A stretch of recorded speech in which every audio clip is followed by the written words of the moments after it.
வணக்கம். மது பழக்கம் ஆண்மையை குறைக்குமா? ஆண்மை பிரச்சனையை உண்டு பண்ணுமா? மது, புகைப்பழக்கம், போதை மருந்துகள் இவை எல்லாமே ஆண்மை குறைவை உண்டு பண்ணும். சிகரெட்டெல்லாம் நேரடியாக இரத்த குழாய்களை பாதிக்கும். இரத்த குழாய்களை சுருங்க வைக்கும். உடல் முழுவதும் அது பண்ணும். அதனால தான் ஹார்ட் அட்டாக் வருது. சிகரெட் ஒரு 15 வருடம்லாம் பிடிச்சோன்னா ஹார்ட் அட்டாக் வரும், ஆண்மை குறைவு வரும், கால்களையே வெட்டி எடுக்க வேண்டியது இருக்கலாம். இதோட சர்க்கரையும் சேர்ந்ததுன்னா ரொம்ப ஆபத்தானது இந்த காம்பினேஷன்.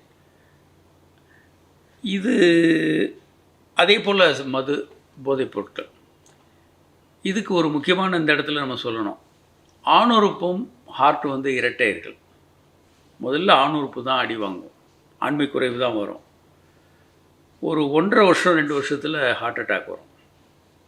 உலகம் முழுவதும் இதை ரொம்ப முக்கியமான ஒரு விஷயமாக கருதுகிறாங்க. ஆண்மை குறைவு வந்தாலே சீரியஸாக எடுத்துக்கிட்டு ஹார்ட்டையும் சேர்த்து செக் பண்ணணும், ஆணுறுப்பையும் செக் பண்ணி ரெண்டுக்குமே சரி செய்து கொள்ளணும், மருந்துகள் எடுக்கணும். ஆனால் நம்ம ஊரில் தான் இதை பற்றி கவலைப்படாமல் ஏதாவது ஒரு மாத்திரையை சாப்பிட்டுக்கிட்டு இருப்பாங்க. அப்போது ஒரு நாள் ஹார்ட் அட்டாக் வரும்போது சிக்கலில் மாட்டிக்குவாங்க.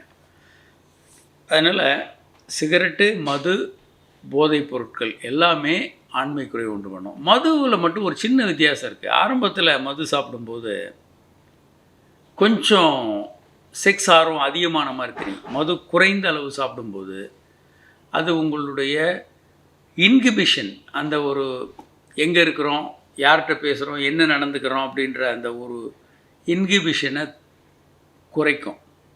அதனால் செக்ஸ் ஆர்வம் அதிகமாக இருக்கிற மாதிரி தெரியும். தவறாக கூட பல பேர் நடந்துக்கலாம், அதிகமான ஆர்வத்தோடையும் அவங்க நடந்துக்கலாம். ஆனால் மது அதிகமாகும்போது இவர்கள் தவறாக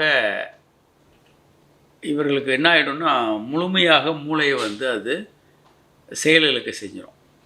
இவங்க செக்ஸ் பண்ணணும்னு விரும்பினாலும் விரைப்புத்தன்மை அவங்களுக்கு நன்றாக இருக்காது. அதனால் மது குறைந்த அளவு சாப்பிடும்போது ஒரு கிளர்ச்சி இருக்கும்.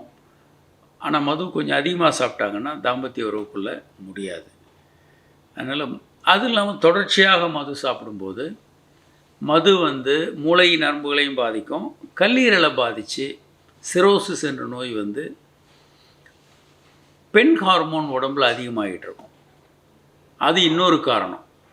விந்துப்பைகள் சுருங்கி போய் உடம்பில் பெண் ஹார்மோன் அதிகமாகிட்டு இருக்கும். இது இன்னொரு காரணம் ஆண்மை குறைவு ஆல்கஹாலில் வர்றது. இன்றைக்கி ஆல்கஹால் சாப்பிட்றது ஒரு சோஷியல், காஃபி டீ சாப்பிட்ற மாதிரி நண்பர்கள் சந்திக்கும்போது ஆல்கஹால் சாப்பிட்றதுன்றது இயல்பான ஒரு விஷயமாகிட்டு இருக்கு.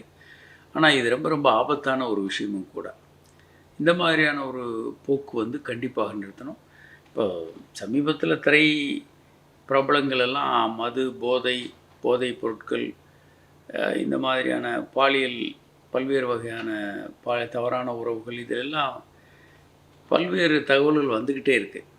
பெங்களூரில் இந்த மாதிரியான பார்ட்டி, போதைப் பொருட்கள், நிர்வாண நடனம் இதெல்லாம் இப்போ பிடிச்சிருக்கிறாங்க. இந்த மாதிரியான கலாச்சாரம் எல்லாமே ஆபத்தானது. ஏதோ பார்த்தா ஒரு கிளர்ச்சி விட்டுற மாதிரி தெரிந்தாலும் கூட நீண்ட நாள் இவர்கள் உயிர் வாழ்கிறதுல கஷ்டம். அதே மாதிரி பால்வினை நோய்கள், ஹார்ட் அட்டாக் வர்றது, பல பிரச்சனைகள் இவங்களுக்கு வரும். ஆண்மை குறைவும் சேர்ந்து வரும். வணக்கம்.